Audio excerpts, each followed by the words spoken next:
Hey, if you're a fan of Kiss, I think you're really going to enjoy this video. Not because there's some brand new information that's going to come out of this or something you've never heard before.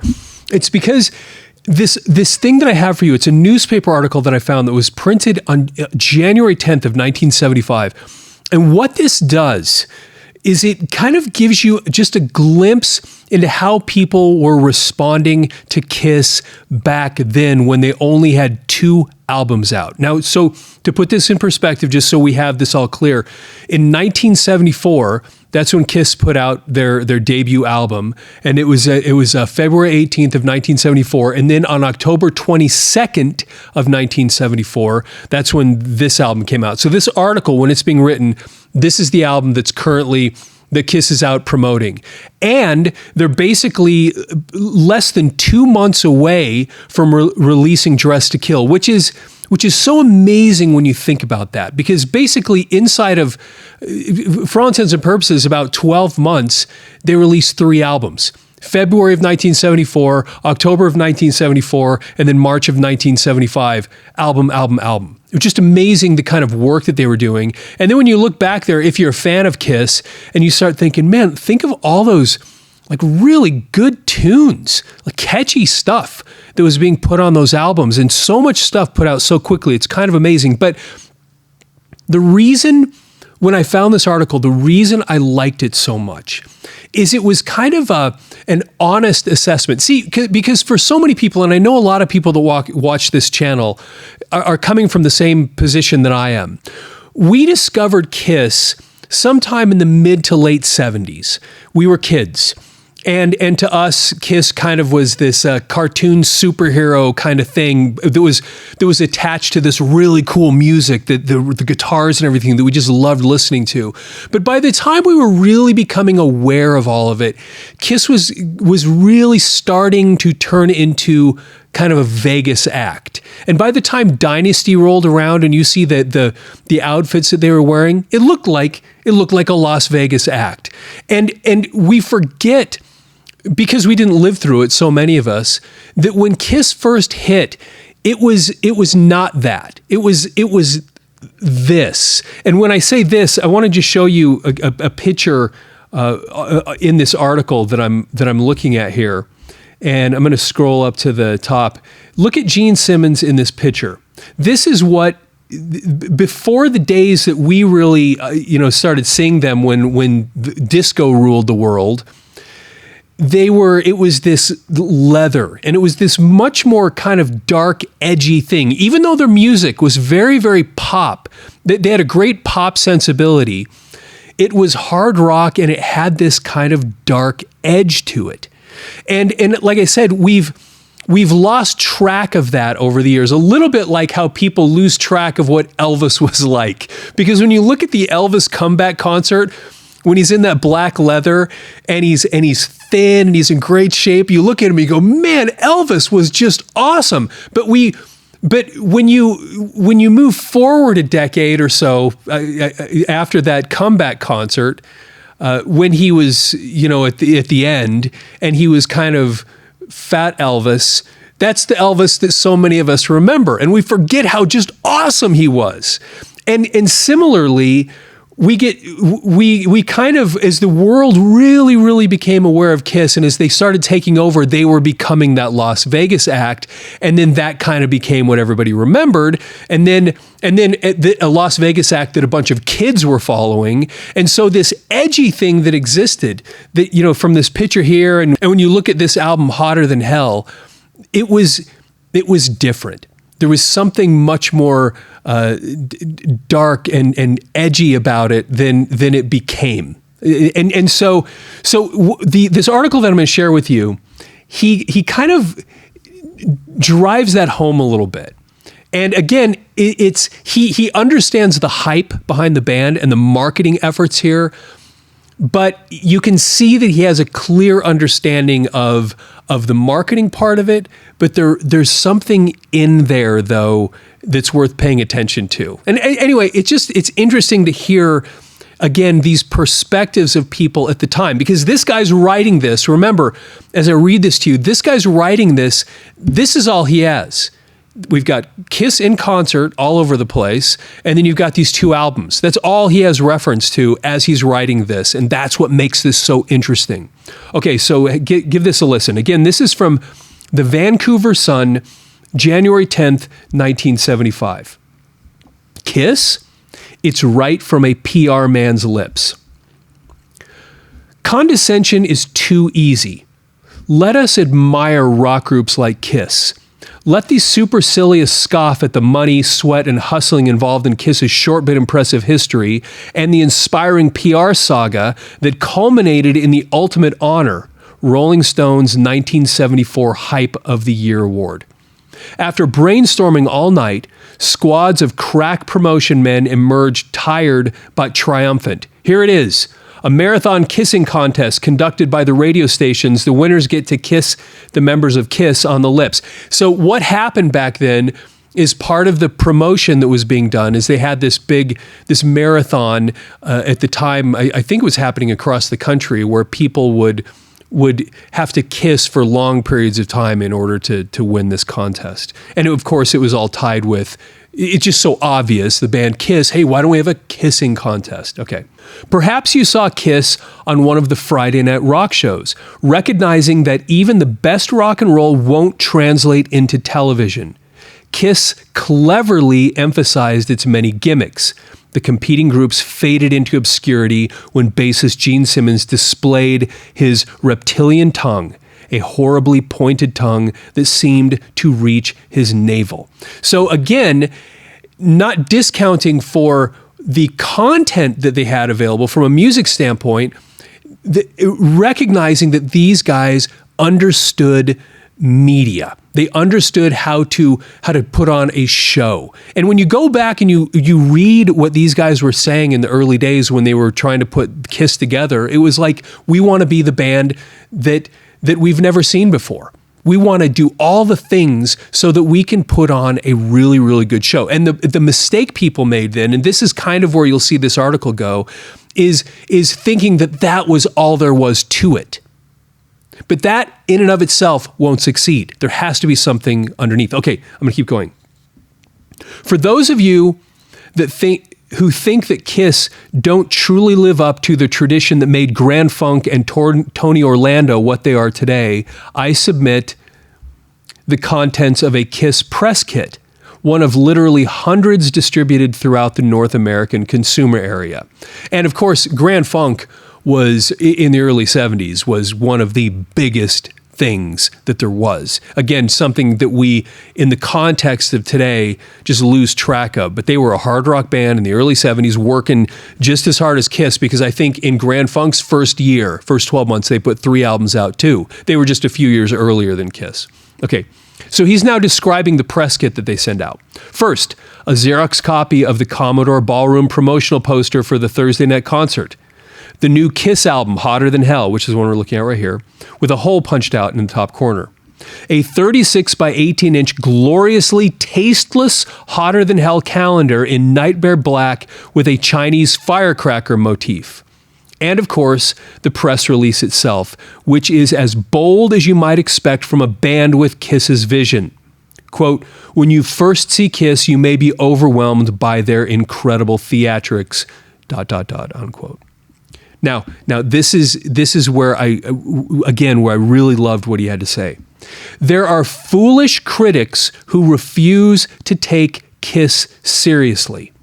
They claim Kiss fans are the type who read Circus, a rock magazine aimed at junior teeners struggling their way toward literacy. But can these carpers explain why rows of adults were crowding the stage of the sold-out Commodore? And this is the point I was getting to at the beginning. We remember the Las Vegas era Kiss that had all the kids following them because that's what really it became in the 70s. But we forget, especially those of us that didn't live through it, that early on in their career, that's not necessarily what it was. I mean, look at the back of the album Alive, for example. Look at that photo. Look at the people there. There aren't a bunch of 8-year-old kids. He's describing this group of people. They were the ones going to these concerts. They were the ones who got it. And he's going to keep going here. Sold Out Commodore chanting, "Kiss, kiss, kiss, kiss," like 1984 zombies making their plea for a machine age affection. It can't all be hype, can it? Can it? Yes, it can. And Kiss members are not totally inept as musicians. The sound is the usual wall of guitars, Rolling Stones as diluted by Bachman-Turner overdrive, and yet underneath the hard rock exterior beats a heart of solid pop. Nothing to Lose sounded like the Beatles playing a little loud. So Nothing to Lose was on the first album, and setting aside the meaning of the song, it is, again, when he compares it to the Beatles, it is just catchy, good, solid rock and roll. And that's the thing that, again, that I think he drives home here. He says that they actually have musicianship under there, and these guys write good poppy music. And so they have this great PR gimmick. They have this great marketing that goes along with it. But underneath it, they actually have pretty good stuff. Now, I'm not necessarily saying that he likes it, the guy writing this, but he recognizes it for what it is. Furthermore, their makeup is impeccable. Cloud white faces and black vampire lips. Ace Frehley helpfully holds his guitar in the air to show the difficulty of his solos. Gene Simmons spreads his wide perforated sleeves like a shredded leather bat and cooperatively wiggles his tongue for the camera fans. Paul Stanley spares one arm from his rhythm guitar to lead the crowd in Nazi cheerleader salutes. The audience goes stone cold banana zonkers. What more can a rock and roll band do? All true rock fans must recognize Kiss for what it is: a healthy counterweight to the creeping intellectualization of rock. I'm going to read that again because that is such an important thing to hear. A healthy counterweight to the creeping intellectualization of rock. The thing that Kiss brought, yes, they brought marketing, they brought PR, they brought brilliance in branding themselves and getting themselves out in front of people. But at the heart of it, they understood something very important about rock and roll music. There is something about that simplicity, that energy, that raw drive that only rock and roll music has. You combine that with all the brilliant marketing hype, and you've got something amazing. And that's why they succeeded the way they did. It wasn't just the hype. And he makes that point there a minute ago, like that's not really all there was to it. That is a big, big part of it because they were brilliant at it. But when it came down to it, they had great energy. They had catchy tunes. They had that raw edge that people like in rock and roll. And what happens so often in rock music is that we tip into that, as he puts it there, intellectualization of rock. You get to the point that the rock music loses its fun. And they understood that. And we see this periodically in music, where music gets so far in one direction and all of a sudden it just pushes back. Where he goes, we've gone too far in this direction, we get back to the basics. And so many bands over the years have succeeded by coming in those moments and just bringing everything back down. Okay, I'm going to finish this up. But any moron can understand the police sirens and flashing red lights and flame throwing that makes up Kiss's act. Any moron at all. Remember, they once laughed at Alice Cooper. And again, I don't know that this guy likes Kiss at all, but he kind of gets it. He realizes that the show and the catchy music, the raw energy of it, like it or not, there's something there. And here's this guy. Remember, these guys are selling a lot of tickets to their shows, but the albums aren't selling very well. And yet he comes in here early on. You know, they're literally at this point as he's writing this, they're less than a year, you know, from a public standpoint, as far as albums released, less than a year old. And he comes in there and he says, okay, I don't know if he's not really saying he likes the music necessarily. It's kind of hard to say for sure, but he's stepping in going, I get it. I get where this is coming from. And in a way, looking at this like this is going to work. And in the end, it did. And it worked famously. It worked so well that here we were in the 2020s and they were still playing their final shows to pretty big places. They're playing arenas still. And it's an amazing testament to what you can't go that long on just hype. Hype is a big deal. It really is, and that can play the marketing of it, the show, all that other stuff can be a really, really big deal. But you have to understand what the rock music is all about. And interestingly, like we started off this discussion, even they lost that a little bit as they started getting towards the end of the 70s. And when they went and started recording The Elder, I know a lot of people love The Elder, and I don't want to necessarily knock it, but they even, when you look back at Paul Stanley, you hear him talking about that, he goes, for some reason, we kind of lost that understanding that we shouldn't be out there trying to get critics to like us. That's not who we are. We're not supposed to be, again, as it points here, the creeping intellectualization of rock. They even fell victim to that a little bit once they stepped into that Elder part of their history. And again, I'm not knocking the album, but listen to what the guys say about it. They got caught up in this idea that we need to show that we can, when they were just, that's not who they are. They were never supposed to be that. And we all get them and appreciated the fact that you could go back and you go back to these early Kiss albums, man. And these first few albums, the older I get, the more I think these were some of their best things, because it was just this raw, awesome, just early in a rock band's life, raw energy. There's you can knock how they were recorded. They don't like it, but the longer I go, the more I really, really appreciate and love these first few albums. So anyway, I thought you'd find that interesting. It's kind of fun every once in a while to find these little things that go way, way back, and you hear what people were thinking at the time. And instead of being clouded, like I said, with all the other stuff that happened after it.